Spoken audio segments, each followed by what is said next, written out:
ایمان کا عطا کرنا اللہ رب العزت کی بڑی نعمتوں میں سے ایک ہے۔ پھر رب کریم نے ہمیں نبی علیہ الصلوۃ والسلام کی امت میں پیدا فرمایا۔ یہ وہ سعادت ہے جس کو حاصل کرنے کے لیے پہلی امتوں کے انبیاء دعائیں کرتے تھے۔ اللہ تعالیٰ نے ہمیں بن مانگے یہ نعمت عطا فرمائی۔ ہم جس قدر اللہ رب العزت کا شکر ادا کریں وہ کم ہے۔ پھر اللہ رب العزت نے ہمیں صحت سلامتی والا جسم عطا کیا۔ وہ بھی لوگ ہوتے ہیں جو ماں کے پیٹ سے جب پیدا ہوتے ہیں تو ان کی بینائی نہیں ہوتی۔ یہ بینائی والی نعمت کتنی قیمتی ہے جو اللہ تعالیٰ نے بن مانگے عطا فرمائی۔ ہمارے ایک حافظ تھے، حفظ مکمل کیا تو وہ ملنے کے لیے آئے، اور جب آئے تو کہنے لگے حضرت آج میں آپ سے ایک دعا کروانے کے لیے آیا ہوں۔ میں نے مسکرا کے کہا کہ حافظ صاحب آپ ماشاءاللہ جوان العمر ہیں، حفظ مکمل ہو گیا، اب آپ چاہتے ہوں گے کہ میری شادی کی دعا کر دیں۔ تو جب میں نے یہ کہا تو حافظ صاحب کی آنکھ سے آنسو آ گئے۔ میں بھی بہت سیریس ہوا۔ میں نے پوچھا حافظ صاحب کیا ہوا؟ کہنے لگے حضرت دعا یہ کروانا چاہتا ہوں کہ جس ہستی کو میں اپنی ماں کہتا ہوں آج تک میں اس کا چہرہ نہیں دیکھ سکا، آپ میرے لیے دعا کر دیں کہ اللہ مجھے ایک مرتبہ بینائی دے دے، میں ماں کا چہرہ تو دیکھ سکوں۔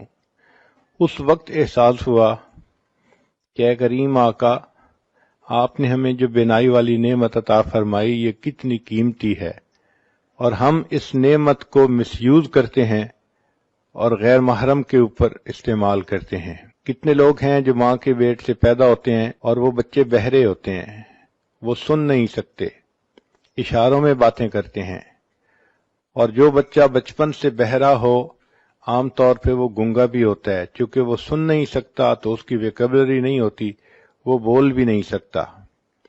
اللہ رب العزت نے ہمیں سماعت بھی عطا فرمائی، ہم بات سنتے بھی ہیں، بات کرتے بھی ہیں۔ پھر دیکھیں انسان کے چہرے پر ناک ایک چھوٹا سا عضو ہے، لیکن اس ناک کے اندر اتنی خوبصورتی ہے کہ اس کے خوبصورت ہونے سے چہرہ خوبصورت ہوتا ہے اور اس کے بدصورت ہونے سے چہرہ بدصورت بن جاتا ہے۔ اللہ رب العزت نے یہ نعمت بھی ہمیں اچھی عطا فرمائی۔ پھر زبان کو دیکھیے، اللہ تعالیٰ نے ہم کلامی کی توفیق عطا فرمائی۔ ہم اپنی فیلنگز کو الفاظ کا جامہ پہنا سکتے ہیں، دوسرے سے بات کر سکتے ہیں۔ مجھے ایک مرتبہ ایک ایسے گھر میں جانے کا موقع ملا جہاں خامد گنگا تھا، بول نہیں سکتا تھا، اس کے 4 بچے تھے۔ تو میں ان کے گھر جا کے یہی سوچتا رہا کہ یہ 4 بچوں کا باپ ہے، اپنی بیوی سے اظہار محبت کرنا اس کو کتنا مشکل محسوس ہوتا ہوگا۔ ہم الفاظ کو کس طرح بنا سنوار کے کہہ دیتے ہیں دوسرے بندے کا دل خوش کرنے کے لیے، اور وہ اپنی بیوی سے صرف اشاروں سے باتیں کرتا تھا۔ اب دیکھیے یہ اللہ تعالیٰ کی ایک نعمت ہے جو اللہ نے عطا فرمائی تاکہ اس زبان کے ذریعے سے ہم قرآن پڑھیں اور اس زبان کے ذریعے سے ہم دین کی باتیں کریں۔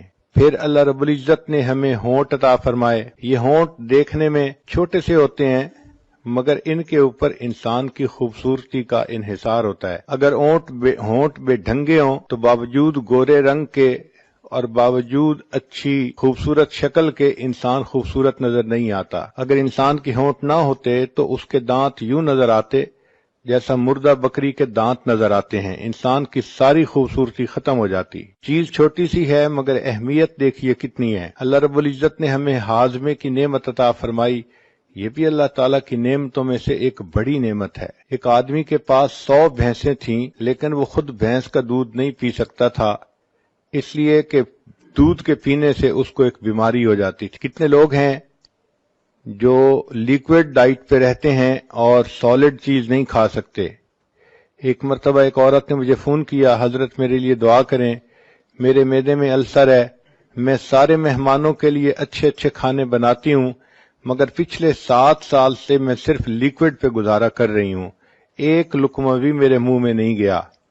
ہمیں اللہ رب العزت نے ہاضمے کی صحیح نعمت عطا فرمائی، ہم اپنی خواہش کے مطابق کھاتے بھی ہیں پیتے بھی ہیں، ہمیں چاہیے کہ ہم اس پر بھی اللہ رب العزت کا شکر ادا کریں۔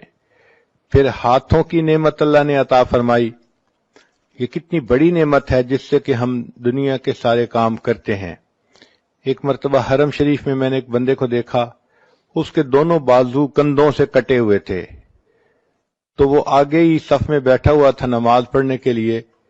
عجیب بات کہ میں یہی سوچتا رہا یا اللہ اس کے دونوں بازو ہی نہیں ہیں، یہ اپنے کپڑے کیسے پہنتا ہوگا، یہ اگر واش روم جاتا ہوگا تو اپنی طہارت کیسے کرتا ہوگا، اللہ جب یہ سوتا ہوگا تو یہ رات کو اپنی رضائی کمبل کو کیسے سیدھا کرتا ہوگا۔ اس کے دونوں ہاتھ نہیں تھے۔ اس دن ایسی عجیب کیفیت ہوئی کہ میں بہت دیر اس بات پہ روتا رہا کہ اللہ آپ نے ہمیں یہ نعمتیں دیں، کاش کہ ان نعمتوں کو ہم آپ کی تعمیل میں استعمال کر سکتے۔ پھر ایسا بھی ہوتا ہے کہ بعض لوگوں کے پاؤں نہیں ہوتے، چنانچہ ایک صاحب کے پاس جوتے نہیں تھے، وہ ظہر کی نماز پڑھ کے جب نکلے تو ننگے پاؤں ان کو دھوپ پہ چلنا پڑا، پاؤں جل رہے تھے اور وہ اپنے دل میں یہ شکوہ کر رہے تھے کہ یا اللہ میں تو تیری نماز پڑھنے کے لیے مسجد میں آیا اور آپ نے مجھے جوتے بھی نہ دیے۔